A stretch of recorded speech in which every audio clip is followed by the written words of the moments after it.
long-tongued shoes, but those always seemed insane. I did wear like super loose skate shoes when I was younger where I didn't tie the laces, but I guess not super loose. This is actually crazy now that I think about it. When I was in like grade 8, I did wear shoes where if I flicked my foot right, I could just launch that shoe across the field. It's enough where I know how to hold my feet to run and to walk, but there's a certain kick I can do where that thing's going flying. And I would never do that now. That is so undesirable. No offense, adults who do this, but I don't understand the point of choosing a shoe that barely stays on your feet and it's a chore to keep on your foot for the sake of fashion. Listen, if you're wearing flip-flops or whatever, that's a totally different thing. But if you buy full shoes that have laces and look like a normal shoe that should stay on your feet, but it doesn't stay on your feet easily, like it's a job to keep it on, like to me, that's crazy, dude. That's crazy. Also, people, if you haven't done it yet, a reminder to make sure you're subscribed to James's channel. He's the one who did all the hard work on these videos. I'm just out here running my mouth. And also, if you haven't done this, if you could boop the like button on this video, that would make me happy. It would help support me and doing what I'm doing. And if you're watching the video and you're not subscribed, that would also be really cool. I would appreciate it. So I had to bury the laces inside my shoe, and I was constantly stepping on the sharp aglets.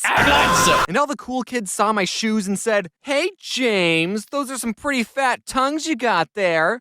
Not as You wanna fat come as sit your... at our lunch table?" And I said, "No, being cool sucks." So now I wear tennis shoes everywhere. Some of you watching are in 7th or 8th grade right now, and you might be going through your own I need to look cool phase. And I just want to say to you little youngins, you don't need to impress or prove yourself to anyone. Aww. Wear whatever makes you happy and that you can afford. And you still have to follow the school's dress code, which is a whole other can of worms. I'm not encouraging anyone to break the rules, okay? All I'm saying is, at the end of the day, what really matters is that you're in 7th grade. Nothing you do will make you cool. I'm sorry. Everyone regrets 7th grade, okay? Just start putting on deodorant, do the homework, you'll get through this. Get him, James. Oh, there's nothing I love more than a surprise savage moment. That is totally true. I mean, yeah, don't worry about how other people perceive you. I have obviously gone through like my own phases of, getting made fun of and like certain people. I mean, to this day as an adult, there are a lot of adults who look at me and they're like, ugh, like, look at that.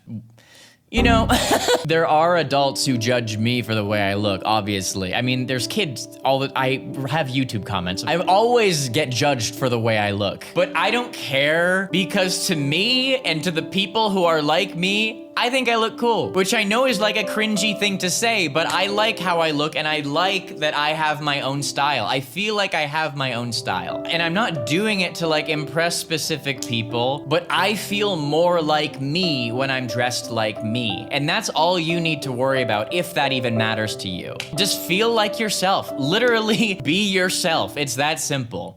Holy shit, it's 2002. What Screamo band are you in? What a random thing to do. What is this picture? RAR XD, that's what it is.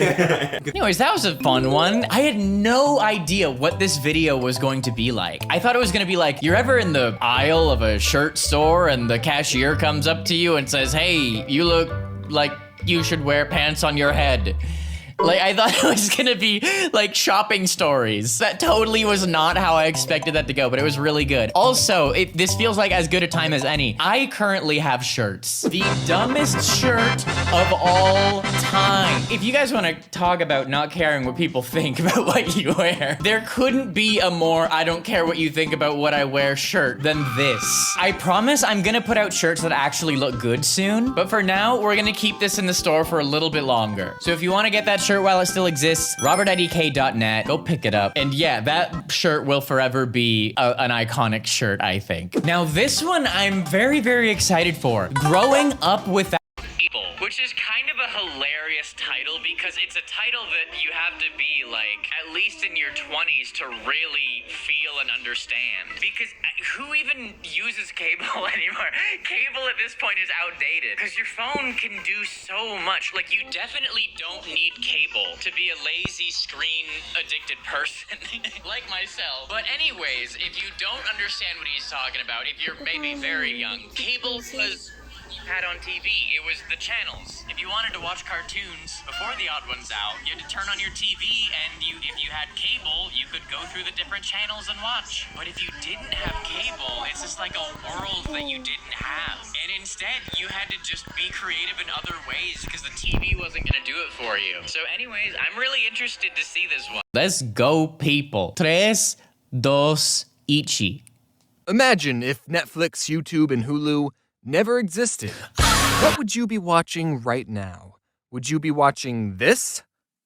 I don't think so. You'd be watching this box right here. A television? On this device, instead of picking what you wanted to watch and when you wanted to watch it, the television would decide all that for you. And instead of watching a single 5-second skippable ad in the beginning, you'd have to watch 5 30-second long unskippable ads. But not just once, though. Like, every 8 minutes, you'd have to watch, like, 5 30-second non-skippable ads. Oh, what a morning.